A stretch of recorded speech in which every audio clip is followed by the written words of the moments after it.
So, welcome to the fifth lecture of analysis of algorithm. तो आज हम एक और एल्गोरिदम जो है वो डिस्कस करेंगे.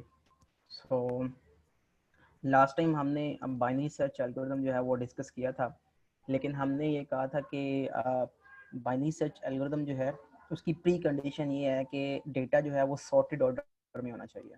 ओके, सो अगर आपके पास डेटा सॉर्टेड ऑर्डर में होगा तभी आप बाइनरी सर्च उसके ऊपर अप्लाई कर सकते हैं. और उसकी कॉम्प्लेक्सिटी हमने देखी थी log n, big O log n. So अब क्वेश्चन ये है कि अगर डेटा सॉर्टेड ऑर्डर में नहीं है तो उसको किस तरह से सॉर्ट करेंगे. तो there are various algorithms to sort an list of array, list of elements. So अब उसमें से एक एल्गोरिदम जो है जो अभी मैं डिस्कस करने जा रहा हूँ वो है इंसर्शन सॉर्ट. और एक और एल्गोरिदम जो है वो है बबल सॉर्ट. वो मैंने आपको एज ए होम टास्क दिया है उस असाइनमेंट का जो कि कल आप मैंने अपलोड कर दी थी. सो इंसर्शन सॉर्ट की अगर हम बात करें, ठीक है, so let me explain insertion sort algorithm. ठीक है, तो सबसे पहले मैं आपको बताऊंगा कि इंसर्शन सॉर्ट जो है वो किस तरह से वर्क करता है, फिर हम उसका जो एल्गोरिदम है वो हम कंस्ट्रक्ट करेंगे. ठीक है, so let me right insertion sort. इस इंसर्शन सॉर्ट में है क्या ये एल्गोरिथम. बेसिकली इसमें आपने एक अरे पास करनी है जो कि एक लिस्ट ऑफ एलिमेंट्स होंगे, लिस्ट ऑफ इंटीजर्स होंगे. ठीक है, अभी लिस्ट ऑफ इंटीजर्स, अब हमने उसको एज ए इनपुट पास करना है इस एल्गोरिथम को. ठीक है, और इसमें सपोज n एलिमेंट्स हैं. टोटल इसके जो लिस्ट के हैं वो n एलिमेंट्स हैं. तो फर्स्ट जो पैरामीटर है वो लिस्ट ऑफ एलिमेंट्स जो कि एक अरे है, इंटीजर्स अरे. और दूसरा जो पैरामीटर है n वो है number of elements in the अरे. ओके, सो अब ये वर्क किस तरह से करता है तो इसकी एग्जांपल पहले से एक ले लेते हैं कि ये किस तरह से वर्क करता है, फिर हम इसका जो एल्गोरिथम है वो कंस्ट्रक्ट करते हैं. ठीक है, सो हमारी इनपुट जो है वो ये है कि हमारे पास एक लिस्ट ऑफ एलिमेंट्स हैं, इंटीजर एलिमेंट्स. सपोज हमारे पास 5 एलिमेंट्स हैं. ये फर्स्ट इंडेक्स है, ये सेकंड है, थर्ड है, फोर्थ है एंड फिफ्थ. ओके, और यहाँ पे हमारे पास 6, 9, 2, 8 और 11. सो ये हमारे पास एक लिस्ट ऑफ एलिमेंट्स है, 5 नंबर्स हैं हमारे पास. इसको हमने सॉर्ट करना है. अब सॉर्ट का मतलब क्या होता है. सॉर्टिंग जो है वो दो उसके ऑपरेशंस हैं. या तो आप असेंडिंग ऑर्डर में आप उसको सॉर्ट कर सकते हैं या डेटा को, या डिसेंडिंग ऑर्डर में करते हैं. असेंडिंग ऑर्डर का मतलब ये है कि आप पहला एलिमेंट जो है सबसे स्मॉलेस्ट होना चाहिए. जैसे कि इस एलिमेंट में सबसे पहले जो स्मॉलेस्ट एलिमेंट है वो है 2. उसके बाद इससे जो लार्जर एलिमेंट है वो आना चाहिए, जैसे 6 है. फिर उससे लार्जर 8 है. फिर उससे लार्जर 9 है. और सबसे जो लार्जेस्ट है वो है 11. ठीक है, तो ये डेटा जो है ये हमारा सॉर्टेड ऑर्डर में आ गया. ठीक है, तो ये है ascending order. Mean first element सबसे मिनिमम है और जो लास्ट एलिमेंट सबसे मैक्सिमम है. ये असेंडिंग ऑर्डर है. डिसेंडिंग ऑर्डर का मतलब इसका रिवर्स है.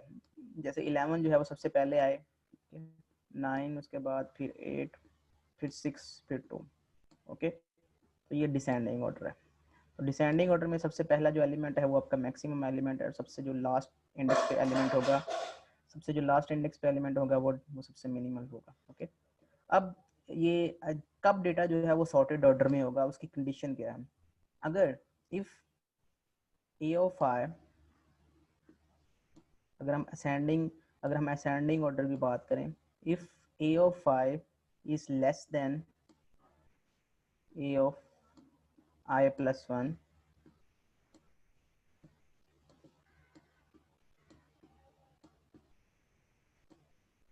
Then data will be for all. यहाँ पे जो आई है वो बिलोंग कर रहा है, ठीक है, वो आई की जो वैल्यू है वो ग्रेटर देन इक्वल टू 0 है, ये 1 है अगर हम यहाँ की इसकी बात करें तो. और इसकी जो वैल्यू है वो लेस देन n है. ठीक है, अगर हम इस केस की बात करें तो यहाँ पे n की वैल्यू जो है वो है 5. तो आप यहाँ पे i की वैल्यू जो है वो 1 पुट कर सकते हैं, 2 पुट कर सकते हैं, 3 पुट कर सकते हैं, 4 पुट कर सकते हैं. ओके, तो जो भी i की वैल्यू पुट करेंगे उसके लिए अगर ये वाली कंडीशन ट्रू है, ठीक है, ये वाली कंडीशन, तो इसका मतलब है कि डेटा आपका असेंडिंग ऑर्डर में है. ओके, और अगर मैं इस कंडीशन को इससे चेंज कर दूं, लेस देन की बजाय ग्रेटर देन कर दूं, तो इसका मतलब ये है कि डेटा आपका डिसेंडिंग ऑर्डर में है, ठीक है, और इसका मतलब डेटा आपका असेंडिंग ऑर्डर में है।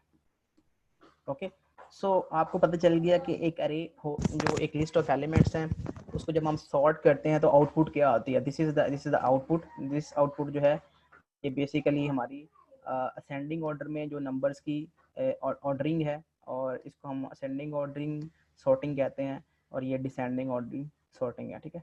तो हमारी इनपुट ये होगी, हमने उसको आफ्टर जो हमने एल्गोरिथम रन करना है उसके बाद हमारी हमारी जो आउटपुट आनी चाहिए वो हमारी ये आउटपुट आनी चाहिए, ठीक है। तो इनपुट आपको एक लिस्ट ऑफ एलिमेंट्स देंगे, उसमें नंबर ऑफ एलिमेंट्स बताएंगे आपको, ये नंबर ऑफ एलिमेंट्स हैं और इतने नंबर ऑफ एलिमेंट्स हैं, तो आपने ये आउटपुट करनी है। तो how how insertion sort works, ठीक है, वो किस तरह से वर्क करता है। तो let me tell you about that कि इंसर्शन सॉर्ट जो है वो किस तरह से वर्क करता है, ठीक है। सो इंसर्शन सॉर्ट में होता ये है कि आप जो फर्स्ट एलिमेंट है उसको आप अज्यूम करते हैं कि ये सॉर्टेड है, ठीक है, दिस इज बेस कंडीशन, ठीक है। तो जो फर्स्ट कंडीशन है आपकी, जो फर्स्ट एलिमेंट है वो आपका सॉर्टेड ऑर्डर में है, ठीक है। ये ऐसे ही है जैसे कि आपने कभी कार्ड्स खेले हैं स्टूडेंट्स, आप में से किसी ने कार्ड खेले,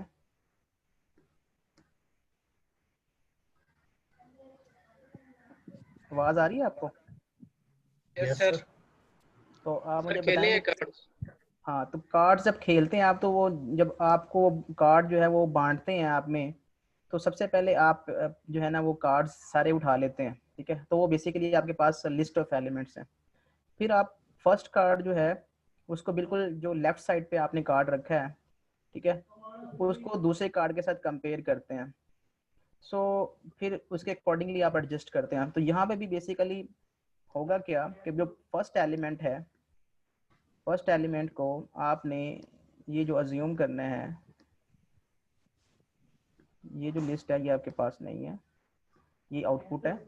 तो फर्स्ट एलिमेंट आपके पास 6 है, तो ये ये हमने इसको बेसिकली इसी साइड पे रख लिया। ये हम अज्यूम करेंगे कि ये हमारा जो है ये सॉर्टेड, एक सिंगल एलिमेंट होगा अरे में, तो ऑब्वियसली वो सॉर्टेड ही होगा, ठीक है, ये सॉर्टेड है। ओके, नेक्स्ट जो एलिमेंट आएगा, ठीक है, 9 है, तो 9 को हम कंपेयर करेंगे 6 के साथ। ओके, तो अगर 9 जो है वो 6 से बड़ा है, और हम याद रहे कि हम असेंडिंग ऑर्डर में सॉर्टिंग कर रहे हैं, मीन्स के आंसर जो है वो ये वाला आना चाहिए। तो 9 अगर 6 से बड़ा है तो हम ठीक है, हम इसको यहीं पे ही रहने देंगे, ठीक है। अब अब हम हमारी जो ये वाली अरे है ये अब सॉर्टेड ऑर्डर में है, 6 भी और 9 भी, ठीक है, ये असेंडिंग ऑर्डर में है। अब जो नेक्स्ट एलिमेंट आएगा वो है 2, तो 2 को हम कंपेयर करेंगे 9 के साथ, ठीक है। अगर तो 2 9 से छोटा है तो बेसिकली 9 जो है वो शिफ्ट हो जाएगा, 9 यहाँ से शिफ्ट हो जाएगा इस प्लेस पे, 9 यहाँ पे आ जाएगा, और 2 हमारा यहाँ पे आ जाएगा, ठीक है, इस जगह पे। लेकिन फिर हम कंपेयर करेंगे, यहाँ पे बात खत्म नहीं होगी, फिर हम कंपेयर करेंगे 2 को 6 के साथ। तो अगर 2 जो है वो 6 से भी छोटा है तो 6 यहाँ पे आ जाएगा, ठीक है। और ये प्रोसेस आपने करते जाना अनलेस अनटिल के सारे एलिमेंट्स जो हैं वो खत्म हो जाए, ठीक है।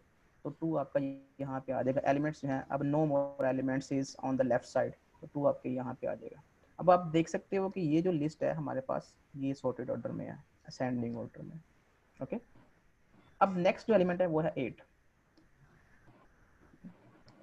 तो 8 बेसिकली यहाँ पे है। वो 8 को आपने कंपेयर करना है 9 के साथ। अगर तो 8 9 से छोटा है, ठीक है, तो आपने ऑब्वियसली इनको 9 को शिफ्ट करना है आगे, तो 9 आपका यहाँ पे आ जाएगा, और 8 यहाँ पे चला जाएगा। ओके, अब फिर आपने 8 को 6 के साथ कंपेयर करना है। तो अगर 8 6 से छोटा है तो फिर आपने दोबारा फिर इनको इसको शिफ्ट करना है 6 को। तो 8 6 से छोटा है नहीं, तो दैट्स इट यहाँ तक। तो आपके अब आप देख सकते हो कि ये वाली जो है आपकी 4 डिजिट्स की, ये आपकी सॉर्टेड ऑर्डर में है। अब नेक्स्ट एलिमेंट आपने लेना है 11, 11 आपने यहाँ पे रखा हुआ है, ये 11 है आपका। सो 11 को आपने कंपेयर करना 9 के साथ, क्या 11 जो है वो 9 से छोटा है? नो, तो यहाँ पे कोई शिफ्टिंग नहीं होगी और 11 यहाँ पे आप जो है यहीं पे ही रहेगा। तो अब आप देख सकते हैं कि ये जो आपकी पूरी अरे है, ठीक है, वो मैच कर गई है। यहाँ पे आप, मैंने कहा था यहाँ पे 2 आना चाहिए था, 2 ही है, यहाँ पे 6 आएगा, यहाँ पे 8 आएगा, यहाँ पे 9 आएगा और यहाँ पे 11 आएगा। ओके, तो इस तरह से जो आपका इंसर्शन सॉर्ट है वो इस तरह से वर्क करेगा, ठीक है। मीन्स कि पहला एलिमेंट आपने छोड़ देना है, दूसरे एलिमेंट को कंपेयर करना है पहले के साथ, ठीक है। अगर तो वो छोटा है तो स्वैप करना है, अदरवाइज नहीं करना। और जब तक स्वैपिंग होती जा रही है, ठीक है, जब तक एलिमेंट्स खत्म नहीं होते, ठीक है। अब दूसरे जिस तरह से 2 है, 2 को आपने 9 के साथ कंपेयर करना है तो स्वैप करना है क्योंकि 2 छोटा है 9 से। फिर 2 को 6 के साथ भी स्वैप करना है क्योंकि 2 जो है 6 से छोटा है, एंड सो ऑन। तो इस तरह से आप कंपैरिजंस करेंगे, ठीक है। और जब कोई स्वैपिंग नहीं होगी, अब 11 जो है वो 9 से ग्रेटर है, यहाँ पे हमने देखा, तो हमें दूसरों के साथ कंपेयर करने की जरूरत नहीं है। क्यों? क्योंकि वो रे ऑलरेडी सॉर्टेड है और सारे एलिमेंट्स जो है वो 9 से छोटे हैं। तो अगर 9 जो है वो सबसे बड़ा है तो 11 उससे भी बड़ा है, तो ऑब्वियसली 11 जो है वो यहीं पे आएगा। ओके, तो ये इंसर्शन सॉर्ट की एक, समझ लें कि ये इस तरह से एल्गोरिथम जो है वो रन होता है। और ये इसकी क्वालिटी है कि ये नंबर ऑफ कंपैरिजंस इसमें बहुत कम होते हैं एज कंपेयर्ड अगर आप बबल सॉर्ट जो है, जो कि मैंने आपको होम टास्क दिया है, वो जब आप देखेंगे उसका एल्गोरिथम, तो उसके अकॉर्डिंगली इसके नंबर ऑफ कंपैरिजंस कम है। जितने नंबर ऑफ कंपैरिजंस कम होंगे उसकी कॉम्प्लेक्सिटी उतनी कम होगी ओवरऑल। तो उसकी कॉम्प्लेक्सिटी का जो एनालिसिस हम बाद में करते हैं। Let's do implement this algorithm. अब हम इस एल्गोरिथम को लिखने जा रहे हैं, ठीक है। सो इसकी जो फर्स्ट स्टेटमेंट है, फर्स्ट स्टेटमेंट क्या होगी?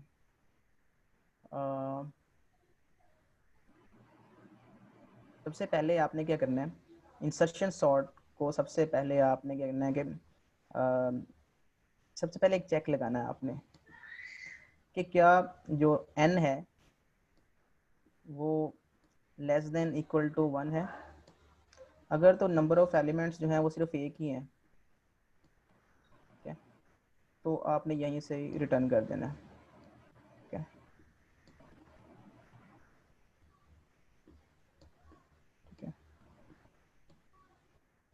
आगे हम जाके देखेंगे कि अगर हम ये कंडीशन ना भी लगाएं तो हम जो है ना वो बेसिकली हमारा एल्गोरिथम जो है वो सही करेक्टली चलेगा। तो अगर आपकी ये इफ की कंडीशन ट्रू होती है तो रिटर्न मतलब एक ही एलिमेंट है तो आप ऑब्वियसली वो सॉर्टेड ही है तो आप यहाँ से ही रिटर्न कर देंगे। सो अदरवाइज आप क्या करेंगे, आप करेंगे कि अदरवाइज मैंने ये वाला टास्क कंप्लीट करना है। कौन सा टास्क? मैंने आपको कहा था कि मैंने पहले सेकंड एलिमेंट देखना है, फिर थर्ड देखना है, फिर फोर्थ देखना है, फिर फिफ्थ देखना है, एंड सो ऑन। ओके, तो उसके लिए मैं क्या करूँगा, उसके लिए मैं लिखूँगा कि मैं एक लूप लगाऊंगा कि पहले मैंने सेकंड देखना है, सेकंड को कंपेयर करना है, फिर थर्ड को कंपेयर करना है, फिर फोर्थ एलिमेंट को, फिर फिफ्थ एलिमेंट को और फिर nth एलिमेंट को। तो मैंने सारे एलिमेंट्स को कंपेयर करना है, ठीक है। तो मैं क्या करूँगा, फोर का लूप लगाऊंगा, ठीक है। फोर का लूप क्या करूँगा, फोर का लूप कैसे लगाऊंगा कि सबसे पहले मैंने सेकंड एलिमेंट जो है वो पिक करना है और सेकंड से मैंने सपोज n तक जो है सारे एलिमेंट्स वो पिक करने हैं। तो सेकंड एलिमेंट पिक करने के लिए मैं एक वेरिएबल ले रहा हूँ जे जो है उसमें मैं 2 साइन कर रहा हूँ, ठीक है। और ये जो है वो चलेगा n तक। ओके, पहले मैं सेकंड एलिमेंट लूँगा, फिर मैं थर्ड एलिमेंट लूँगा, फिर फोर्थ लूँगा, फिर nth एलिमेंट लूँगा। ओके, तो ये मैं इसके लिए एक लूप लगा रहा हूँ, ठीक है।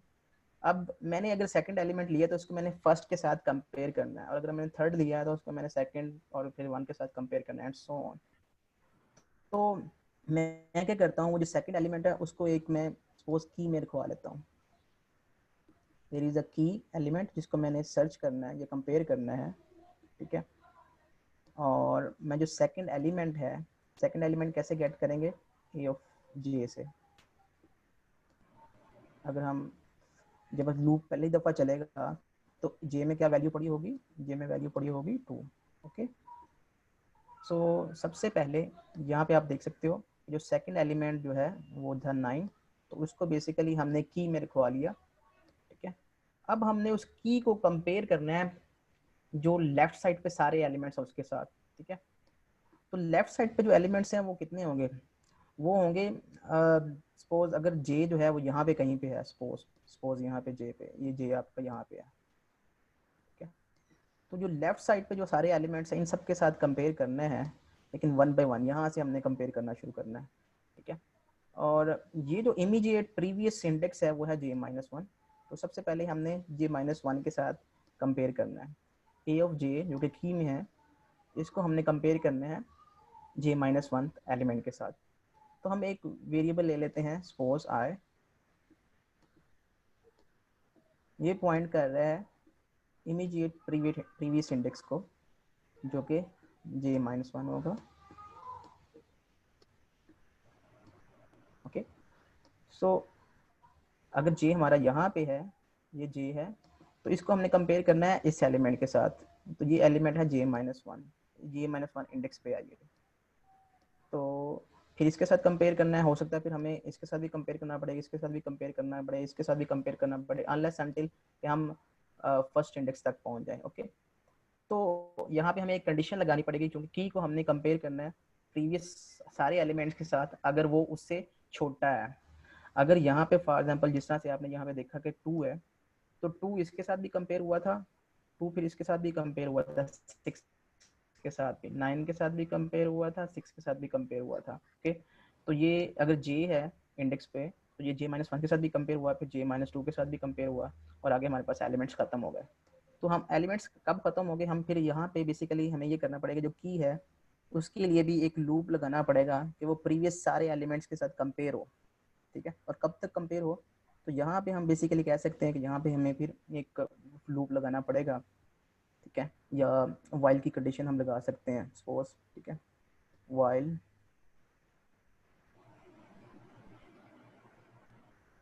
जब तक आई जो है, हमने बैक जाना है, हमने आई बेसिकली पॉइंट कर रहा है इस जगह पे जे माइनस वन को, फिर हमने इधर आना है, फिर हमने इधर आना है, फिर इधर आना है, जब तक आई को हमने डिक्रीमेंट करना है, इंडेक्स जो है वो डिक्रीमेंट करना है। तो जब तक इंडेक्स हमारा जो है आई वाला वो वन तक रहता है, हमने तब तक उसको कंपेयर करना है, नंबर वन।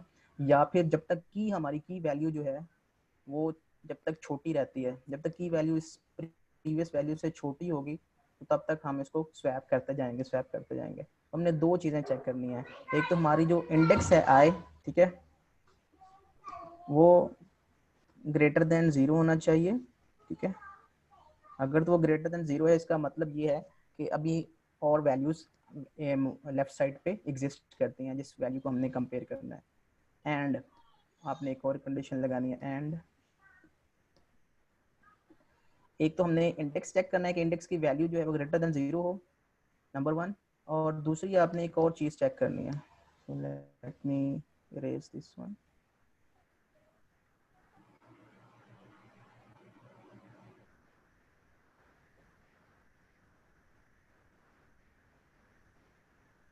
ओके, सो तो आपने एक तो इंडेक्स चेक करना है कि वो आउट ऑफ बाउंड ना हो, लेफ्ट साइड से आपने इंडेक्स चेक करना है, इंश्योर करना है कि वो ग्रेटर देन 0 है, मतलब जो है वो 1 है, 1 से ज़्यादा है या 1 है। और दूसरा आपने ये चेक करना है कि जो की वैल्यू है वो अगर लेसर है, की वैल्यू अगर लेसर है प्रीवियस वैल्यू से, तो ए ऑफ आई के ऊपर जो कि प्रीवियस वैल्यू है, अगर की उससे छोटी है, देखिए जैसे जैसे हमारे पास यहाँ पे आप देख सकते हो कि अगर 2 की जो है वो हमारी मेरी 2 है, ठीक है, इसको मैं कहता हूँ 2, ठीक है। और ये जो 9 वाली वैल्यू है ये बेसिकली ये क्या है, ए ऑफ आई है, ठीक है। और की जो है वो बेसिकली ए ऑफ जे है। तो अगर की मेरी जो है वो ए ऑफ आई से छोटी है, तो हम मुझे स्वैप करना पड़ेगा, ओके। तो यहाँ पे भी मैं वही कंडीशन लगा रहा हूँ, अगर की मेरी जो है वो प्रीवियस वैल्यू से छोटी है, ठीक है, तो मैं बेसिकली क्या करूँगा कि शिफ्टिंग करूँगा, जो ये वाली जो 9 वैल्यू है इसको मैंने आगे लेके जाना है यहाँ पे। तो 9 वैल्यू जो है वो बेसिकली क्या है, वो ए ऑफ आई है, ठीक है। तो अगर हमने नेक्स्ट इंडेक्स पे लेके जाना है तो वो ए ऑफ आई प्लस 1 होगी, ओके। तो इसका मतलब ये है कि मैंने ए ऑफ आई प्लस 1 इस इंडेक्स पे, जो ए ऑफ आई की वैल्यू है मैंने इस इंडेक्स पे लेके जानी है, यानी कि आगे मूव करनी है, नेक्स्ट इंडेक्स पे मूव करनी है। अब नेक्स्ट इंडेक्स पे जो वैल्यू पड़ी हुई है वो रिप्लेस हो गई है, लेकिन उसको हमने सेव किया हुआ है की में, इस वजह से हमने की लिया था। ठीक है, एक्चुअल में अगर आप देखें कि अगर प्रीवियस वैल्यू ए ऑफ आई है तो नेक्स्ट वैल्यू जो है वो ए ऑफ आई प्लस वन है, तो हमने प्रीवियस वैल्यू को नेक्स्ट वैल्यू पे मूव कर दिया। ठीक है, वो स्लॉट खाली हो गई। जैसे 9 अगर हमने यहाँ पे देखेंगे तो 9 हम यहाँ पे मूव कर देंगे आगे, तो 9 वाली जो स्लॉट है वो खाली हो गई। ठीक है, अब की जो है वो नेक्स्ट एलिमेंट के साथ फिर कंपेयर करेंगे अनलेस अनटिल कि वो सबसे उससे छोटा है। तो प्रीवियस अब इमीडिएट नेक्स्ट वैल्यू से उसको कंपेयर करने के लिए आई की जो वैल्यू है फिर एक डिक्रीमेंट करनी पड़ेगी।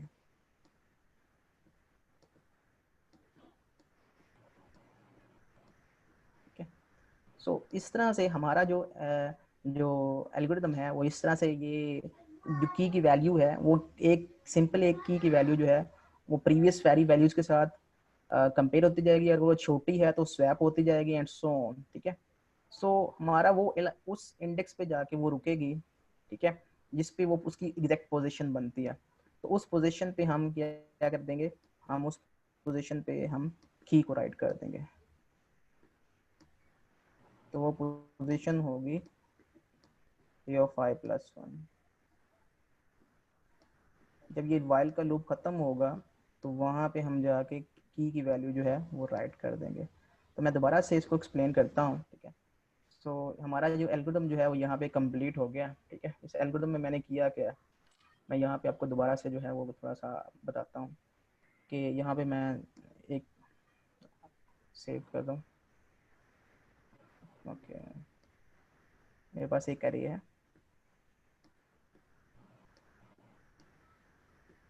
यहाँ पे 6 है, 9 है, 2 है और 11 है। तो आप देख सकते हैं कि अगर मैं फॉर एग्जांपल 2 की बात करूँ, ठीक है, तो 2 जो है अगर मेरी वो की है, ठीक है, ये मेरी की है, तो ये इसको मैं ए ऑफ जे कह रहा हूँ, ये मेरा ए ऑफ जे है। ठीक है, ये जेथ इंडेक्स है। तो ये जो की बात हो रही है वो बेसिकली ये है हमारे पास। ठीक है, तो जो आयत वाला आयत इंडेक्स है वो प्रीवियस इंडेक्स है। अगर ये जेथ इंडेक्स है, इसका जो इंडेक्स है वो जे है, तो आई जो है वो जे माइनस वन है, तो दैट मीन्स कि आई हमारा यहाँ पे है। ठीक है, ये जेथ इंडेक्स है और ये आयत इंडेक्स है। ओके, सो दैट मीन्स कि जो प्रीवियस वैल्यू है इसके साथ हमने इसको कंपेयर करना है। तो वो कैसे कंपेयर करेंगे, हम सबसे पहले चेक करेंगे क्या आई जो है वो ग्रेटर देन जीरो है। यस, ग्रेटर देन जीरो है, क्योंकि यहाँ पे आई की वैल्यू जो है वो 2 है। ठीक है, और क्या की जो है वो लेस देन ए ऑफ आई है। यस, की जो की वैल्यू है वो 2, वो लेस देन ए ऑफ आई है, लेस देन ऑफ आई है। यहाँ पे ए ऑफ आई की वैल्यू जो है वो 9। ओके, और यहाँ पे की वैल्यू जो है वो है 2, तो ये कंडीशन ट्रू हो जाती है। अब ये कंडीशन ट्रू होगी तो A of I plus one, A of I plus one जो है अगर ये आई है, ठीक है, ये इंडेक्स, ठीक है, तो इमीडिएट जो नेक्स्ट इंडेक्स होगा वो ए ऑफ आई प्लस वन होगा। तो हमने बेसिकली इस 9 को मूव करना है यहाँ पे। ठीक है, हमने 9 यहाँ पे मूव कर दिया, 9 यहाँ पे राइट करते, तो ये स्लॉट खाली हो गए। ओके, डन हो गया। अब हमने ये स्लॉट खाली होने का मतलब ये है कि यहाँ पे अभी 9 जो है वो रिटर्न है, 9 यहाँ पे रिटर्न है, 9 यहाँ पे भी हमने राइट कर दिया। 2 जो है वो कहाँ गया, 2 बेसिकली हमारे पास की में है। ठीक है, अब हम क्या करेंगे, आई जो है वो उसको डिक्रीमेंट करेंगे। तो आई जो है पहले अगर यहाँ पे पॉइंट कर रहा था, ठीक है, तो आई अब यहाँ पे पॉइंट करना शुरू कर देगा। तो अब इस एलिमेंट को हम की के साथ कंपेयर करेंगे। तो की में हमारे पास वैल्यू जो है वो 2 पड़ी हुई है। क्या 2 जो है वो 6 से छोटा है? यस। तो अगर 2 6 से छोटा है तो 6 को हम यहाँ पे मूव करेंगे आई प्लस वन इंडेक्स के ऊपर, तो हमने इसको इधर मूव कर दिया और आई को फिर डिक्रीमेंट कर देंगे। जब आई को डिक्रीमेंट कर देंगे तो आई की वैल्यू जो है वो 0 हो जाएगी, तो वो इस कंडीशन को वायलेट करेगा, तो ये लूप खत्म हो जाएगा। और आप देख सकते हैं कि आई की वैल्यू जो है यहाँ पे जब 0 हो चुकी होगी तो हम उसमें +1 करेंगे तो वो 1 पे पॉइंट करना शुरू कर देगा, और यहाँ पे हम 2 की वैल्यू जो है यहाँ पे राइट कर देंगे। तो 2 यहाँ पे आ जाएगा, 6 यहाँ पे आ जाएगा, 9 यहाँ पे आ जाएगा, 2 यहाँ पे, 6 सर अगर यहाँ पे। ए ऑफ आई जो है वो लेस देन जीरो होता है तो फिर क्या होगा? ए ऑफ आई लेस देन 0 हो जाएगा, तो डजंट मैटर, उससे तो हमें फर्क मतलब नहीं जहाँ पड़ता। पे आपने while I greater than zero लिखा है ना, हाँ, वहाँ पे अगर वो i लेस देन 0 होता है देन अगर लेस देन यहाँ पे 0 हो जाए तो फिर तो ये लूप कभी भी जो है ना वो टर्मिनेट नहीं करेगा अनलेस अनटिल के आ, फिर तो कंपैरिजंस नहीं होगा ना।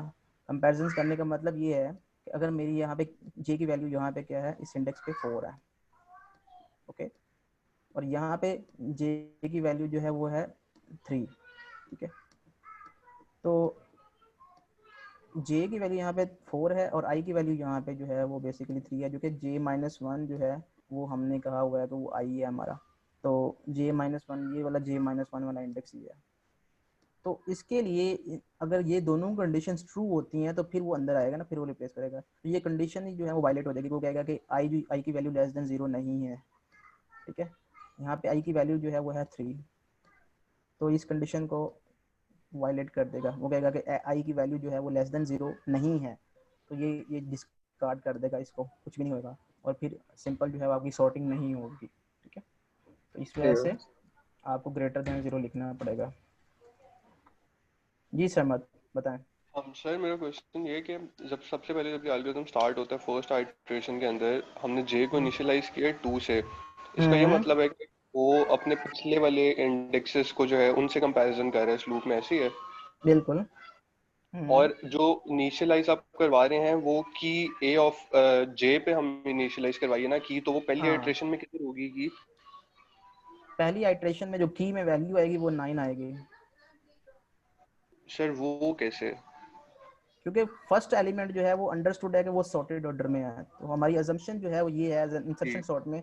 इंसर्शन सॉर्ट की जो अजम्पशन है वो ये है कि जो भी आप एलिमेंट पिक कर रहे हैं, ठीक है, फॉर एग्जांपल आप यहाँ पे एक एलिमेंट पिक कर रहे हो, तो बेसिक उसका कॉन्सेप्ट ये है कि इससे पहले जो सारे एलिमेंट्स होंगे वो सॉर्टेड ऑर्डर में होंगे, ये उसकी अजम्पशन है। जी, तो ऑब्वियसली जब हम एक लिस्ट लेते हैं तो पहला एलिमेंट हमेशा सॉर्टेड ही होगा ना, किसी से बड़ा नहीं बिल्कुल होगा, किसी से छोटा नहीं होगा। तो इसलिए हम टू से स्टार्ट कर रहे हैं। तो जब टू से सही। स्टार्ट करेंगे तो इसको इससे साथ कंपेयर करेंगे, ओके।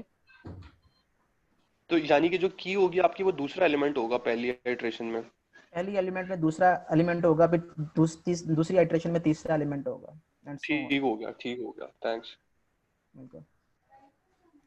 स्टूडेंट्स समझ आइए आप लोगों को इसकी यस सर। इंसर्शन सॉर्ट की। तो इंसर्शन सॉर्ट की आप मुझे बता सकते हैं कि कितनी, अगर मेरे पास n एलिमेंट्स हैं, सपोज मैं n जो है वो 5 लेता हूँ, सपोज आप मुझे बता सकते हैं कि वर्स्ट केस में कंपैरिजंस कितने होंगे? 5 लेता हूँ, n5, कौन बताएगा? नंबर ऑफ कंपैरिजंस एग्जैक्ट बताएंगे, 10 होंगे, 15 होंगे, 20 होंगे, कितने होंगे, कोई बताएगा?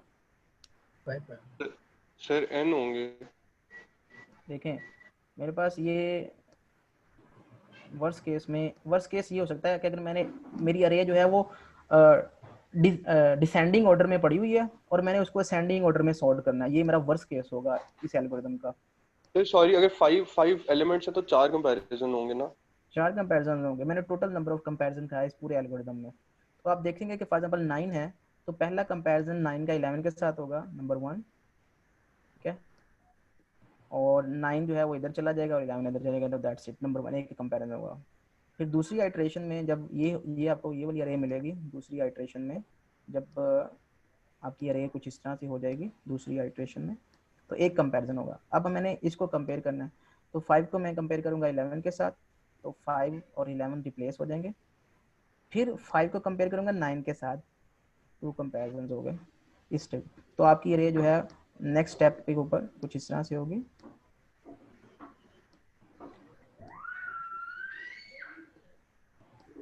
ओके, अब मैं थर्ड एलिमेंट पिक करूंगा, वो थर्ड एलिमेंट ये है, इसको इसको इसके साथ कंपेयर करूंगा, तो ऑब्वियसली ये स्वैप होंगे। फिर इसको इसके साथ 2 को फिर 9 के साथ भी स्वैप करूंगा ऑब्वियसली, फिर 2 को 5 के साथ भी स्वैप करना पड़ेगा, ओके। तो ये 3 कंपैरिजन इस स्टेप पे होंगे। तो मेरा 2 जो है यहाँ पे आ जाएगा, 5 यहाँ पे आ जाएगा, 9 यहाँ पे आ जाएगा और 11 यहाँ पे आ जाएगा। फिर नेक्स्ट एलिमेंट जो है वो 1 है, वो पिक करूंगा, उसको मैं कंपेयर करूंगा 11 के साथ, एक कंपैरिजन, फिर ये दोनों स्वैप हो जाएंगे। फिर 1 को 9 के साथ भी कंपेयर करूंगा, तो ऑब्वियसली वो छोटा है तो दोबारा से ये स्वैप होंगे। 1 को फिर 5 के साथ भी कंपेयर करूंगा, तो स्वैप होंगे। 1 को फिर 2 के साथ भी कंपेयर करूंगा तो स्वैप होंगे। तो these are my number of comparisons. तो 1 2 3 4 5 6 7 8 9 और 10। And Total 10 comparisons is required to sort 5 number of elements using insertion sort algorithm. अब आप मुझे कोई फॉर्मूला बता सकते हैं कि अगर मेरे पास n एलिमेंट्स होंगे तो मुझे कितने स्टेप्स लगेंगे, कितने comparisons लगेंगे, how many comparisons I needed? so 2n. देखें, अगर मेरे पास इस जब भी इस तरह का क्वेश्चन है तो इसको इस तरह से सॉल्व किया करेंगे। अगर मेरे पास एक एलिमेंट है तो मुझे कोई भी कंपैरिजन नहीं करना पड़ेगा। अगर मेरे पास 2 एलिमेंट्स हैं तो मुझे एक कंपैरिजन करना पड़ेगा। अगर मेरे पास 3 एलिमेंट्स हैं, ठीक है, तो मुझे यहाँ पे आप देख सकते हैं अगर मेरे पास सिर्फ ये 3 एलिमेंट्स होते तो मुझे एक कंपैरिजन ऊपर और 2 कंपैरिजन नीचे, तो मुझे 3 कंपैरिजन करने पड़ते हैं, ठीक है। और अगर मेरे पास 4 एलिमेंट्स होते, ठीक है, तो 3 और 3 6, मुझे 6 कंपैरिजन करने पड़ते हैं। तो ये 6 बेसिकली कैसे आ रहा है, ये कैसे आ रहा है? इसका मतलब ये है कि पहले मुझे एक कंपैरिजन करना पड़ेगा। अगर टोटल स्टेप्स कितने लगेंगे? टोटल स्टेप्स लगेंगे n-1। अगर 3 है एलिमेंट्स तो 2 स्टेप्स मुझे लगेंगे, ठीक है, इतना मुझे पता है। अगर मेरे पास 4 एलिमेंट्स हैं तो 3 स्टेप्स लगेंगे। यहाँ पे आप देख सकते हो कि अगर मेरे पास 5 एलिमेंट्स हैं, ठीक है, तो मुझे कितने स्टेप लगे? Step number 1, step number 2, step number 3, ठीक है। तो सबसे पहले आप स्टेप्स काउंट कर लें, और ये स्टेप नंबर 4, पहला स्टेप ये है, दूसरा ये, तीसरा ये। तो अगर मेरे पास n5 है तो मुझे 4 स्टेप्स लग रहे हैं। अब हर स्टेप के ऊपर कितने कंपैरिजन हो रहे हैं? पहले स्टेप पे एक कंपैरिजन होगा, दूसरे स्टेप पे वर्स्ट केस में 2 कंपैरिजन होंगे, तीसरे स्टेप पे 3 कंपैरिजन होंगे और चौथे स्टेप पे 4 कंपैरिजन होंगे। ओके, तो इसको मैं कुछ इस तरह से लिख सकता हूँ, सम ऑफ आई जो है वो 1 से स्टार्ट होगा, ठीक है, और आई जो है वो ऐड अप करेंगे n-1 तक। ये है वो इक्वेशन जो फॉर्मूला जो मैंने ड्राइव किया, वो कैसे? इसका मतलब क्या है? इसका मतलब ये है कि आप सबसे पहले आई की वैल्यू 1 पुट करेंगे, ठीक है, फिर उसको सम करेंगे, फिर आई की वैल्यू 2 पुट करेंगे, ठीक है, फिर आई की वैल्यू 3 पुट करेंगे, फिर उसको सम करेंगे, फिर आई की वैल्यू 4 पुट करेंगे, और अगर n आपका 5 है तो आप मैक्सिमम इसकी वैल्यू जो है वो 4 पुट करेंगे। तो this is equal to 10। Okay, तो ये है वो फॉर्मूला। ये फॉर्मूला कैसे ड्राइव हुआ है? ये फॉर्मूला इस तरह से ड्राइव हुआ है कि आपको स्टेप्स कितने लगेंगे? स्टेप्स आपको लगेंगे 4। तो वो स्टेप्स जो है वो आपको बेसिकली ये बता रहा है, ये बेसिकली जो पहला पार्ट है आपको वो नंबर ऑफ स्टेप्स बता रहा है कि आपको 4 स्टेप्स लगेंगे 1 से लेकर n-1 तक। ओके, अब हर स्टेप पे जो आपको जो कंपैरिजंस हो रहे हैं वो पहले स्टेप पे एक ही हो रहा है, दूसरे स्टेप पे 2 हो रहे हैं, तीसरे स्टेप पे 3 हो रहे हैं, चौथे स्टेप पे 4 हो रहे हैं, ठीक है। तो ऐड अप होंगे टोटल नंबर ऑफ स्टेप्स, तो इसलिए हमने इसको सम लगाया। और वो पहले स्टेप पे 1 होगा तो आई जो है अगर 1 होगा तो फिर स्टेप भी 1 होंगे, आई 2 होगा तो स्टेप भी 2 होंगे, एंड सो ऑन। तो उनको सब तो हमने ऐड किया तो हमारे पास ये आंसर आ गया। ओके, सो ये फॉर्मूला आप जो है वो इस तरह से ड्राइव कर सकते हैं। तो अब let me compute the complexity of this algorithm. Okay, so अब आपने कॉम्प्लेक्सिटी इस एल्गोरिथम की जो है वो कंप्यूट करनी है। तो किस तरह से आप इस एल्गोरिथम की कॉम्प्लेक्सिटी जो है वो कंप्यूट करेंगे? जी, सबसे पहले आप देखें, उसी तरह से आपने कंप्यूट करनी है कि पहले स्टेप पे अगर आप देखें तो इसकी कॉस्ट फॉर एग्जांपल C1 है, ठीक है, ये कॉस्ट है, ओके, और ये कितनी दफ़ा इसकी एग्जीक्यूशन होगी? तो नंबर ऑफ टाइम्स यहाँ पे ये कितनी दफ़ा एग्जीक्यूट होगी? ये सिर्फ एक दफ़ा ये स्टेटमेंट एग्जीक्यूट होगी, तो ओनली 1 कांस्टेंट। अगर हम इस स्टेटमेंट की बात करें तो ये भी ओनली 1 टाइम्स जो है वो एग्जीक्यूट होगी। तो यहाँ पे आप इसकी यहाँ पे लिख सकते हैं execution,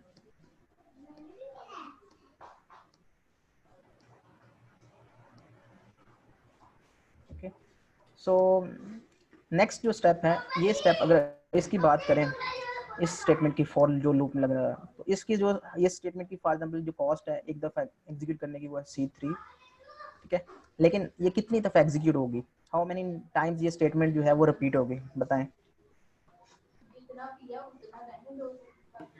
10 times. n-1 times, n-1 times ये वाली स्टेटमेंट जो है वो एग्जीक्यूट होगी, ठीक है। सो ये इसकी कॉस्ट जो है वो, इसकी कॉम्प्लेक्सिटी इतनी होगी। अगर इस स्टेटमेंट की बात करें, नेक्स्ट स्टेटमेंट की बात करें, तो उसकी जो कॉस्ट होगी वो भी n-1 ही होगी, ओके।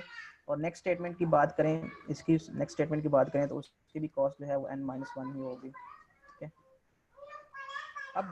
अब हम नेक्स्ट की बात करें, व्हाइल लूप, ये वाली स्टेटमेंट, ये स्टेटमेंट कितनी दफ़ा एग्जीक्यूट होगी, ये स्टेटमेंट भी n-1 टाइम्स एग्जीक्यूट होगी, ठीक है। लेकिन अगर हम इस स्टेटमेंट की बात करें, ये जो व्हाइल लूप के अंदर है, ये स्टेटमेंट कितनी दफ़ा एग्जीक्यूट होगी, इस एक स्टेप के अगेंस्ट, इस एक स्टेप के अगेंस्ट, इस तरह से आप देख सकते हो कि इस स्टेप पे आप देखें कि एक स्टेप के अगेंस्ट ये जो है यहाँ पे इंटरनली 4 टाइम्स कंपैरिजन हो गए थे, ठीक है। और इस स्टेप पे देखें तो इंटरनली 3 टाइम्स कंपैरिजन हो गए थे, और पिछले स्टेप पे देखें तो इंटरनली 2 टाइम्स कंपैरिजन हो गए थे। तो अगर इस स्टेटमेंट को देखें तो ये जो स्टेटमेंट है, ये स्टेटमेंट n-1 टाइम्स चलनी है, ठीक है। और ये स्टेटमेंट इसके इंटरनल ये स्टेटमेंट एग्जीक्यूट हो रही है, ओके। तो वी डोंट नो कि ये स्टेटमेंट जो है वो कितनी दफ़ा एग्जीक्यूट होगी, क्योंकि हर स्टेप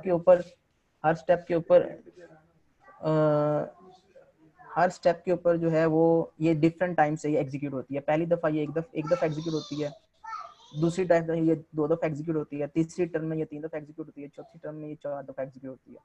तो वी कैन से कि ये for example t of j times जो है ये एग्जीक्यूट होगी, सपोज हर टर्न के ऊपर, एक हर स्टेप के ऊपर हम कह सकते हैं कि, मैं दोबारा से आपको एक्सप्लेन करता हूँ कि तेरा नंबर ऑफ स्टेप्स, कितने नंबर ऑफ स्टेप्स जो हैं वो लगेंगे ये हर जो स्टेटमेंट एग्जीक्यूट होगी। तो हम स्टेप्स जो हैं वो स्टार्ट कर लेते हैं, स्टेप i से स्टार्ट होगी ये, ठीक है, 1 से। और ये जो स्टेटमेंट है ये n-1 टाइम्स चल रही है, तो ये n-1 यहाँ पे लिखेंगे, ओके। और हर स्टेप के ऊपर पहली दफ़ा ये पहले स्टेप के ऊपर 1 दफ़ा चल रही है, दूसरे स्टेप के ऊपर 2 दफ़ा चल रही है, तीसरे स्टेप के ऊपर 3 दफ़ा चल रही है। तो बेसिकली ये टोटल टाइम जो है, ये वाला फॉर्मूला जो भी हमने ड्राइव किया था, इतनी दफ़ा ये वाली स्टेटमेंट एग्जीक्यूट होगी, ओके। और इतनी दफ़ा ये वाली स्टेटमेंट एग्जीक्यूट होगी। तो आपने सबसे पहले क्या करना है, सबसे पहले हमेशा जितनी दफ़ा जो ऊपर वाली स्टेटमेंट है वो एग्जीक्यूट हो रही है वो आपने मेंशन करना है, जो कि यहाँ पे मैंने मेंशन किया, ठीक है। इतनी दफ़ा ये स्टेटमेंट एग्जीक्यूट हो रही है, और हर स्टेप के ऊपर ये ith टाइम जो है वो रिपीट हो रही है इन वर्स्ट केस। तो सबसे पहले जब भी आपको वर्स्ट केस कॉम्प्लेक्सिटी एनालिसिस करा देगा या आपने बिग ओ निकालना होगा, तो आप हमेशा वर्स्ट केस लेंगे। आपने अज्यूम यही करना है कि ये सबसे ज़्यादा जितनी दफ़ा ये मैक्सिमम चल सकती है, हालांकि ज़रूरी नहीं है कि ये इतनी दफ़ा चले, ये मैक्सिमम जो है, ये मैंने आपको वर्स्ट केस बताया था, जिसमें आपकी जो अरे है वो डिसेंडिंग ऑर्डर में है और आप उसको असेंडिंग ऑर्डर में सॉर्ट करना चाहते हैं। तो हो सकता है आपकी अरे जो है वो डिसेंडिंग ऑर्डर में हो ही ना, ठीक है। सपोज यहाँ पे 2 यहाँ पे हो, 5 यहाँ पे हो, तो उस केस में आपके कंपैरिजन जो है वो 10 नहीं होंगे, 10 से कम ही होंगे। तो वर्स्ट मैक्सिमम जो है वो आपके 10 कंपैरिजन हो सकते हैं। तो आपने यहाँ पे मैक्सिमम इसका जो कॉस्ट है वो फाइंड करनी है। सो इस स्टेटमेंट को जब ये स्टेटमेंट हमने देखा कि व्हाइल लूप जो है वो n-1 टाइम्स चलेगा, और हर स्टेप के ऊपर जो इंटरनल स्टेटमेंट्स हैं, ये वाली 2 स्टेटमेंट्स, ठीक है, ये वाली 2 स्टेटमेंट्स इंटरनल, वो हर दफ़ा डिफरेंट टाइम्स चलती हैं। पहले स्टेप पे 1 दफ़ा चलती हैं, दूसरे स्टेप पे 2 दफ़ा चलती हैं, तीसरे स्टेप पे 3 दफ़ा चलती हैं, एंड सो ऑन, ठीक है। तो हमने वो इसको इस तरह से मेंशन किया कि ये इसकी कॉस्ट होगी, ठीक है। और ये जो लास्ट स्टेटमेंट है ये वाली, ये n-1 चलेगी, ठीक है। तो इन सब कॉम्प्लेक्सिटी को जब हम ऐड करेंगे, ठीक है, तो आपके पास जो टोटल कॉम्प्लेक्सिटी होगी, सपोज मैं कहता हूँ कि उसको मैं t ऑफ n कह रहा हूँ, कि टोटल n एलिमेंट्स के लिए जो टोटल टाइम कॉम्प्लेक्सिटी होगी फॉर इंसर्शन सॉर्ट, कि उसकी कॉस्ट होगी C1 × 1 सपोज प्लस जो मैं C3 मैंने लिखा था, सपोज वो n-1 टाइम चल रहा था, n-1 यहाँ पे लिखेंगे एंड सो ऑन। सारी टर्म्स जो है वो आप यहाँ पे ऐड करोगे, ठीक है। सपोज C6 के साथ जो है वो हमने जो फॉर्मूला लिखा है वो आया, i जो है वो 0 है, ये 1 है, n-1 और यहाँ पे i की वैल्यू यहाँ पे 1 है, i आ रही है। सो ये सारी की सारी स्टेटमेंट्स जो है आपने लिखनी है इस तरह से। तो इसमें से सबसे जो लार्जेस्ट स्टेटमेंट होगी वो आपकी टाइम कॉम्प्लेक्सिटी होगी। सबसे जो लार्जेस्ट स्टेटमेंट होगी, जितनी भी स्टेटमेंट्स आपने यहाँ पे लिखनी है, ठीक है, उन सबको ऐड करना है। तो जो सबसे लार्जेस्ट स्टेटमेंट होगी वो इसकी जो है टाइम कॉम्प्लेक्सिटी। तो इसमें से सबसे जो लार्जेस्ट स्टेटमेंट है वो ये वाली है, जिसकी कॉम्प्लेक्सिटी कितनी बनती है वो भी चेक कर लेते हैं। अभी किस तरह से चेक करते हैं, जब हमने इसकी वैल्यू यहाँ पे डिफाइन की थी तो सबसे पहले यहाँ पे 1, फिर आप 2 पुट करेंगे, फिर आप 3 पुट करेंगे, फिर आप 4 पुट करेंगे, फिर आप i की वैल्यू जो है वो n-1 पुट करेंगे। तो अगर आपके पास ये एक स्टेटमेंट है, इसका सम निकालने, इसको कहते हैं सम ऑफ सीरीज। इसका फॉर्मूला आपके माइंड में कुछ आता है सम ऑफ सीरीज का? स्टूडेंट्स, आपको सम ऑफ सीरीज निकालना आता है? ये पहला इसका सम है 1, इन दोनों का सम जो है वो है 3, इन तीनों का सम जो है वो है 6, और इन सब का सम जो है वो है 6 प्लस n-1। सो अगर हम इसका सम निकालें, ये है बेसिकली इसमें n-1 टर्म है, n-1 टर्म्स है इसमें, ठीक है। ये n-1 टर्म है, इससे पहले जो है वो n-2 टर्म्स होंगी टोटल, ठीक है, इस तरह से। सो अब इसका ये जो सम ऑफ सीरीज है, इसका फॉर्मूला जो है वो ये है कि आप n into n+1 divided by 2 करेंगे, ये इसके इक्वल आएगा।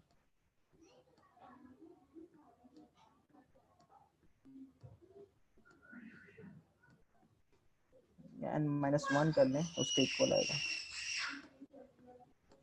सपोज अगर आपने n की वैल्यू 5 पुट करनी है, n की वैल्यू 5 पुट, जिसमें मैंने 5 एलिमेंट्स लिए थे, तो n की वैल्यू यहाँ पे 5 पुट करेंगे, और यहाँ पे n की वैल्यू n-1 की वैल्यू जो है वो 4 होगी, डिवाइड बाई 2 करेंगे तो आंसर आएगा 10। उस केस में भी हमारा आंसर जो है वो 10 आ रहा था। तो 10 कंपैरिजंस विल बी रिक्वायर्ड। तो इस स्टेटमेंट को हम इस स्टेटमेंट से रिप्लेस कर सकते हैं, क्योंकि हमें जो कॉम्प्लेक्सिटी है वो n की टर्म्स में चाहिए। ओके, तो ये जो स्टेटमेंट है टोटल जो आपको नजर आ रही है, ठीक है, इस स्टेटमेंट को हम लिख सकते हैं n into n-1 divided by 2। Okay, अब ये हमारी जो है वो कॉम्प्लेक्सिटी है। तो इसको हम जो अगर हम खोल के देखें जरा, तो इस बनेगा n² minus n divided by 2, ठीक है। तो इसको मैं इस तरह से लिख सकता हूँ n² divide by 2 minus n divide by 2। Okay, अब इसमें जो मैक्सिमम टर्म है वो n² है, ठीक है, और मिनिमम टर्म जो है वो आपकी n है। ओके, तो इसकी जो कॉम्प्लेक्सिटी है वो बेसिकली क्या है, ये जो 2 को अगर हम इग्नोर कर दें, ठीक है, क्योंकि दोनों साइड पे डिवाइड हो रहा है, 2 को हम इग्नोर कर, विच इज कांस्टेंट, तो ये n² माइनस n है, ठीक है। So which is almost equal to n²।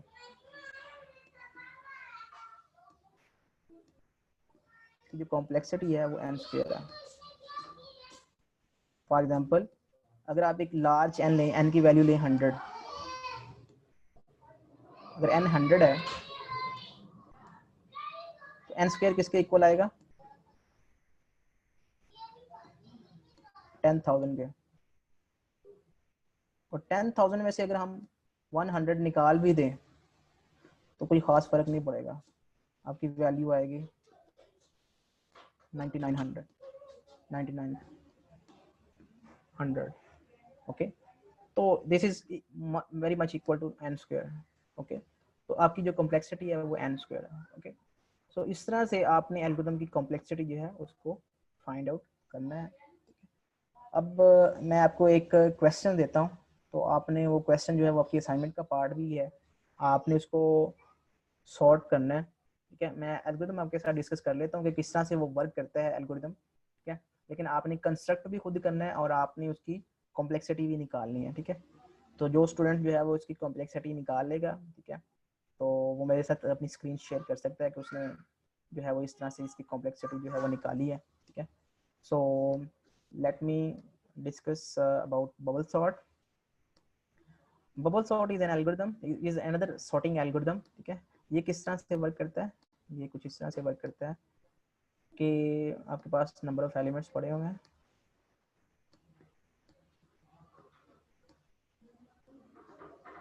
Okay, सो ये क्या करता है, ये टू को कंपेयर करेगा, जो सबसे जो मैक्सिमम एलिमेंट होगा उसको बिल्कुल लास्ट इंडेक्स पे लेके जाएगा।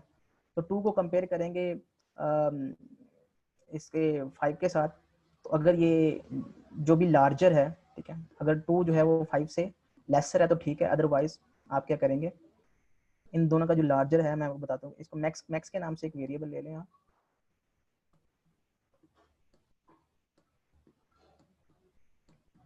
तो सबसे पहले अपने फर्स्ट और सेकंड एलिमेंट को कंपेयर करना है। ठीक है, इन दोनों में से जो मैक्सिमम है वो आपने यहाँ पे लिखना है, 5 जो है वो मैक्सिमम है। इसको फिर आपने कंपेयर करना है, सबसे पहले जो फर्स्ट एलिमेंट है वो बेसिक से स्टार्ट करना है। फर्स्ट एलिमेंट जो है वो आपका मैक्स है, इसको आपने कंसीडर करना, दिस इज योर मैक्स। ठीक है, ये फर्स्ट इंडेक्स पे है। इसको फिर आपने सेकंड के साथ कंपेयर करना है। अगर मैक्स जो है वो सेकंड एलिमेंट से छोटा है तो मैक्स जो है वो चेंज हो जाएगा, तो यहाँ पे मैक्सिमम वैल्यू 5 आ जाएगी। ओके, फिर आपने इसको फिर थर्ड एलिमेंट के साथ कंपेयर करना है मैक्सिमम को। अगर मैक्सिमम में से छोटा है तो फिर चेंज करना है, अदरवाइज नहीं। फिर आपने इसके साथ कंपेयर करना है, नेक्स्ट के साथ। मैक्सिमम अगर इससे छोटा है तो इसके साथ आपने इसको कंपेयर करना है, अदरवाइज नहीं। और मैक्सिमम इसके साथ छोटा है, नहीं छोटा है, तो आपने इसके साथ कंपेयर करना है। अब क्वेश्चन ये है कि मैक्सिमम, जब आपने मैक्सिमम चेंज करना है, एक तो मैक्सिमम की वैल्यू भी आपने स्टोर रखनी है और एक उसका इंडेक्स भी आपने स्टोर रखना है। तो 5 जो है वो कहाँ पे है, वो इंडेक्स नंबर 2 पे है। तो एट द एंड जो मैक्सिमम वैल्यू होगी वो आपने nth इसके साथ आपने रिप्लेस कर देनी है। 5 यहाँ पे आ जाएगा और 1 यहाँ पे चला जाएगा। तो आप देखेंगे 5 जो है वो अपनी एग्जैक्ट पोजीशन पे चला जाएगा, 5 जो है यहाँ पे अपनी एग्जैक्ट पोजीशन पे चला जाएगा। नेक्स्ट टाइम आपने फिर इस तरह से इतने एलिमेंट्स को देखना है। ठीक है, इनमें से आपने सबसे पहले आपने 2 को मैक्स रख लेना है, ठीक है, और इसका इंडेक्स भी स्टोर करना है। फिर इस तरह से आपने कंपेयर करते जाना, बस इतने एलिमेंट्स को कंपेयर करना है, और फिर आप देखेंगे कि 4 अपनी एग्जैक्ट पोजीशन पे आ जाएगा। नेक्स्ट टाइम आपने इतने एलिमेंट्स को अपने कंपेयर करना है, फिर आपने इस रेंज को देखना है। फिर आप देखेंगे कि यहाँ पे 2 1 3 है, तो 3 अपनी एग्जैक्ट पोजीशन पे आ जाएगा। नेक्स्ट टाइम आपने इतने एलिमेंट्स को कंपेयर करना है, सो ऑन। ठीक है, तो आप जो है एक आउटर लूप लगेगा, आउटर लूप जो है वो आई से स्टार्ट होगा। फॉर एग्जांपल आई जो है वो 1 से स्टार्ट होता है, ठीक है, और वो जाएगा n तक। ओके, तो इस तरह से आप जो है वो अब आपको समझ आ गया कि मैं क्या कहना चाह रहा हूँ? कितने स्टूडेंट्स को समझ आ गया? No students? सर आ रही है समझ। क्या सर समझ आई? न्यूक्लियस समझ आ गया। क्या समझ आई है? आपने कंस्ट्रक्ट किस तरह से सही। एल्गोरिथम करना है, लेट मी री एक्सप्लेन। जो स्टूडेंट्स को समझ नहीं आई मैं उनको दोबारा से थोड़ा सा क्लियर करके बता देता हूँ कि आपके पास 5 एलिमेंट्स हैं। फॉर एग्जांपल 4 3 2 1 7, या इसमें यहाँ पे सपोज 3 ही कर लें, दोबारा से यहाँ पे 13 कर लेते हैं। सबसे पहले आपने ये करना है कि जो सबसे पहला एलिमेंट है, ठीक है, इसको आपने हमेशा जो है वो मैक्सिमम कंसीडर करना है। ठीक है, ये मैक्स है आपका। तो आई जो है जब भी 1 से स्टार्ट होगा तो आपने इसको सपोज ए ऑफ आई जो है वो आपका मैक्स में होगा। आइडिया इज दिस के जो मैक्सिमम सबसे बड़ा एलिमेंट होगा वो बिल्कुल आपने एंड पे लेके जाना है। ओके, और फिर आपने नेक्स्ट टाइम ये वाली अरे कंसीडर करनी है और इनमें से देखना है सबसे बड़ा एलिमेंट जो है उसको आपने एंड पे लेके जाना है, उसकी पोजीशन ये वाली होगी। नेक्स्ट टाइम आपने ये वाली अरे देखनी है, ये तीनों वाली, और इसमें से सबसे बड़ा बड़ा एलिमेंट होगा वो आपने इधर लेके जाना है। और नेक्स्ट टाइम आपने ये दो अरे देखनी है, इन दोनों में से जो मैक्सिमम होगा वो इधर आपने लेके जाना है, and so on, that's it. ये आइडिया है। सर उसमें उसमें हम लेफ्ट पे इकट्ठे कर रहे थे, इसमें हम राइट पे मैक्सिमम कर रहे हैं। या इसमें आप जो है वो मैक्सिमम फाइंड करते हैं, ठीक है, और आप जो है वो बेसिकली उसको एंड पे लेके जाते हैं। इसमें जो नंबर ऑफ कंपैरिजंस हो रहे हैं ना, वो सारे जो है वो हो रहे हैं, चाहे वो उससे छोटा, जबकि जो आप इन दोनों में डिफरेंस भी आपने देखना है। जब आपका एल्गोरिथम जो है बन जाएगा तो फिर आप देखेंगे दोनों में डिफरेंस क्या है, तो आपको डिफरेंस नजर आएगा कि इसमें नंबर ऑफ कंपैरिजंस ज्यादा हो रहे हैं। This is called bubble sort, ठीक है। तो आपने मैक्सिमम जो है वो इस तरह से नंबर ऑफ पहला एलिमेंट ले लिया, और जे में उसका बेसिकली इंडेक्स है, ओके, दिस इज वन। और फिर आपने जब मैक्सिमम को कंपेयर करना है दूसरे एलिमेंट के साथ या तीसरे के साथ, अगर वो चेंज होता है तो ऑब्वियसली इंडेक्स भी चेंज होगा, ठीक है। तो लेट्स डिजाइन दिस एल्गोरिथम, इसको कोशिश कर रहे हैं डिजाइन करने की कि होता है कि नहीं होता आपसे, ठीक है।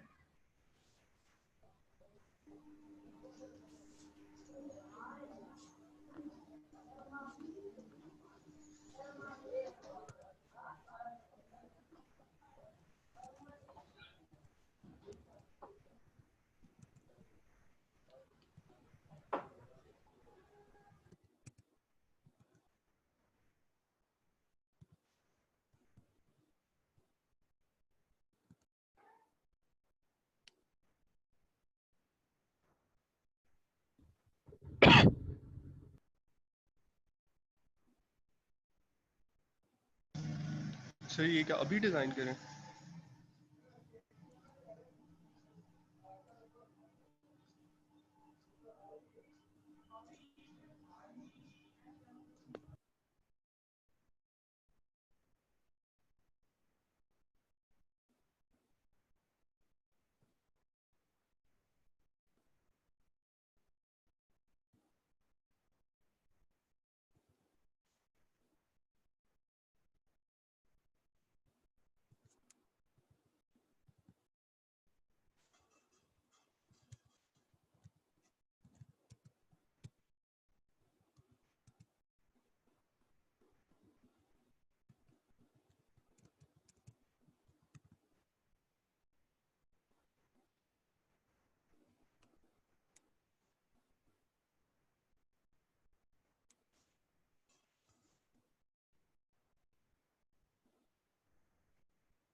सर आवाज नहीं आ रही।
जी जी क्वेश्चन है आपका अब्दुल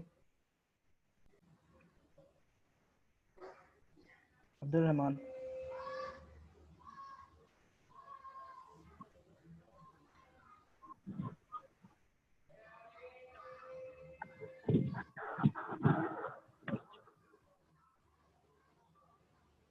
अब्दुल रहमान क्वेश्चन नहीं है आपका? ओके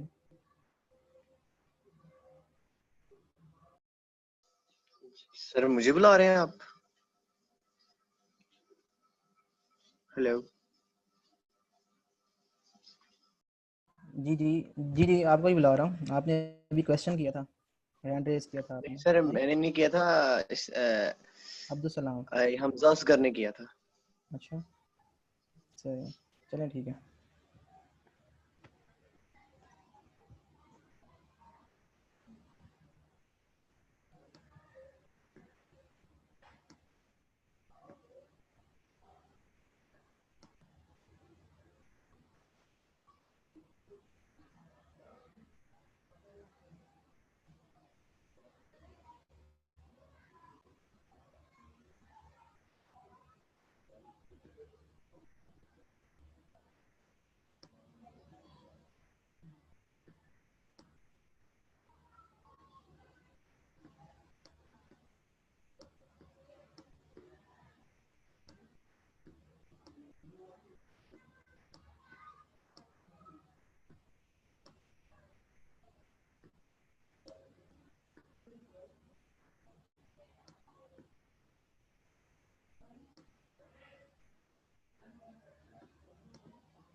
जी सरमद। सर हम स्टेटमेंट्स की स्पेस कॉम्प्लेक्सिटी तो नहीं निकालते ना, हम टाइम कॉम्प्लेक्सिटी सिर्फ निकालते हैं। हाँ जी, हमें ज़्यादा कंसर्न टाइम से होता है। स्पेस वाला नहीं स्पेस निकालना होता। स्पेस में ये होता है कि ये अगर हम इसको कहते हैं in place algorithm. In place algorithm वो सारे एल्गोरिदम होते हैं जिसमें हम उसी इनपुट अरे में ही काम कर रहे होते हैं, तो कोई एक्स्ट्रा मेमोरी यूज़ नहीं कर रहे। फॉर एग्जांपल अगर कोई एक्स्ट्रा अरे एलोकेट नहीं करवा रहे ड्यूरिंग रन टाइम, तो उसको बेसिकली उसकी स्पेस जो है वो एन नहीं होती है, तो उसको वो ट्रिवियल होता है कि इसमें बिग एन स्पेस लग रही है, तो वो डायरेक्टली पता चल जाता है कि इसमें कितनी स्पेस है, तो उसको निकालना कोई फन नहीं है। सही, तो एक्सक्यूज मी बेसिकली सर, हम ये आपकी टाइम आवाज को ही ठीक कह से रहे नहीं होते आ हैं। रही। मैं अभी आपको बता रहा था कि जो स्पेस कम्प्लेक्सिटी है किसी भी एल्गोरिदम की, तो कुछ दो तरह के एल्गोरिदम होते हैं। एक इन प्लेस एल्गोरिदम होता है, एक नॉन इन प्लेस एल्गोरिदम होता है। तो इन प्लेस एल्गोरिदम होता है ऐसे सारे एल्गोरिदम जिसमें हम सिर्फ वर्क कर रहे होते हैं इनपुट इनपुट अरे में, ठीक है, कोई एक्स्ट्रा मेमोरी यूज़ नहीं कर रहे होते, उसको हम इन प्लेस एल्गोरिदम कहते हैं। तो इसमें आप देख सकते हो कि जो एल्गोरिदम है वो हम उसमें जो अरे यूज़ कर रहे हैं वो वही वाली अरे है जो इनपुट अरे है, कोई एक्स्ट्रा मेमोरी यूज़ नहीं कर रहे।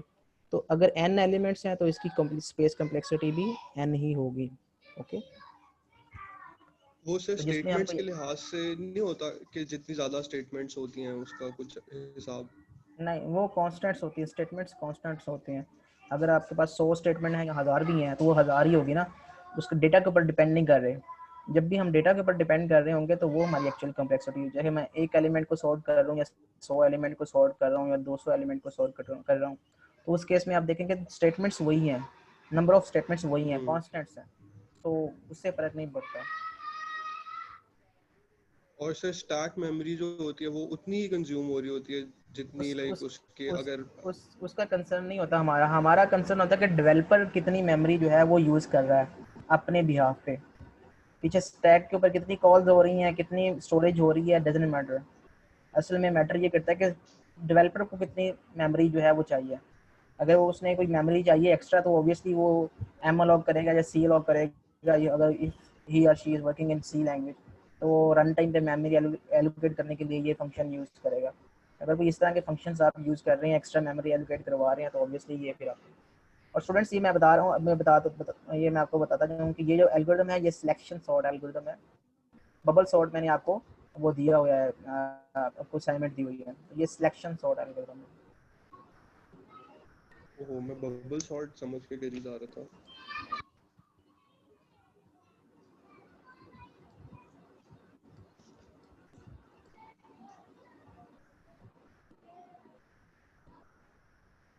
तो सिलेक्शन सॉर्ट एल्गोरिथम जो है इसमें भी एक एरे पास करते हैं और n नंबर ऑफ एलिमेंट्स हैं। ये पहले एलिमेंट को जो है वो चेक करता है, पहले एलिमेंट को मैक्सिमम कंसीडर करता है और इसका इंडेक्स भी सेव करता है जे में, और फिर उसको दूसरे एलिमेंट्स के साथ कंपेयर करेगा, ठीक है।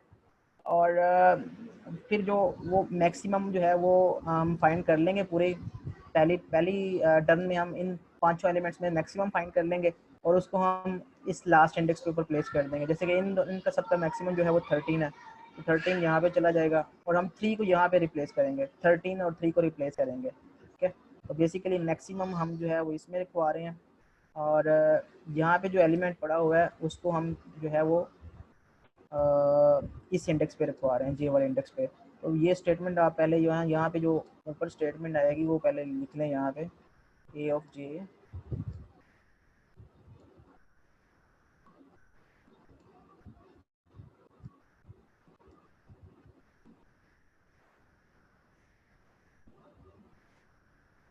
ए of n minus 1 minus I plus 1।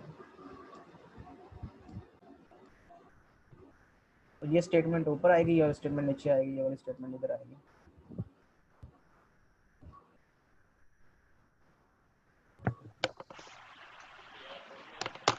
तो स्टूडेंट्स आप लोगों ने ट्राई किया सिलेक्शन सॉर्ट को, आपने इसकी कॉम्प्लेक्सिटी जो है वो आप निकालिएगा और इसकी कॉम्प्लेक्सिटी देखिएगा, वो भी n स्क्वायर आती है, ठीक है।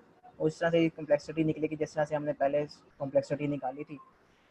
सो इस एल्गोरिथम में देखिएगा कि प्रॉब्लम हुआ तो मुझे बताइएगा कि इसमें क्या प्रॉब्लम है, ठीक है। और बाकी ये असाइनमेंट मैंने अपलोड कर दी है, वो अपने मंडे तक सबमिट करनी है और मंडे को आपका क्विज़ भी है, तो बी रेडी फॉर दैट।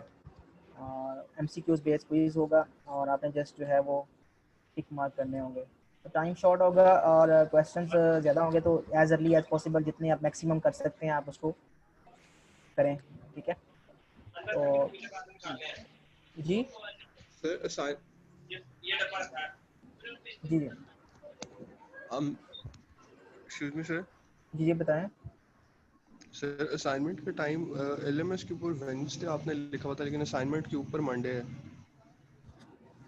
या वो मैंने शायद टाइम चेंज कर दिया, 24 ही है, आपने दोबारा देखा नहीं है। मंडे ही है यानी, ठीक हो? हाँ जी, ठीक हो, ओके सर। और मंडे तक अगर कोई असाइनमेंट सबमिट कर देता है तो उसको ऑब्वियसली फुल ग्रेड मिलेंगे according to number of questions ही और शी अटेम्प्टेड। सो अगर मंडे के बाद भी असाइनमेंट सबमिट करता है तो विद इन 2 डेज़ अगर कोई नेक्स्ट असाइनमेंट मुझे सबमिट होती है विद इन 2 डेज़ तो उसकी पार्शियल ग्रेडिंग होगी, मीन उसकी 50% ग्रेडिंग होगी अगर उसने सारे क्वेश्चन सॉल्व किए हैं। और उसके बाद कोई जो है वो ग्रेडिंग नहीं दी जाएगी, उसको कोई पॉइंट नहीं दिया जाएगा अगर वेडनेसडे के बाद कोई असाइनमेंट सबमिट होती है, okay. So thank you so much students, inshallah we will meet in the next class tomorrow sir is attendance हो गई? जी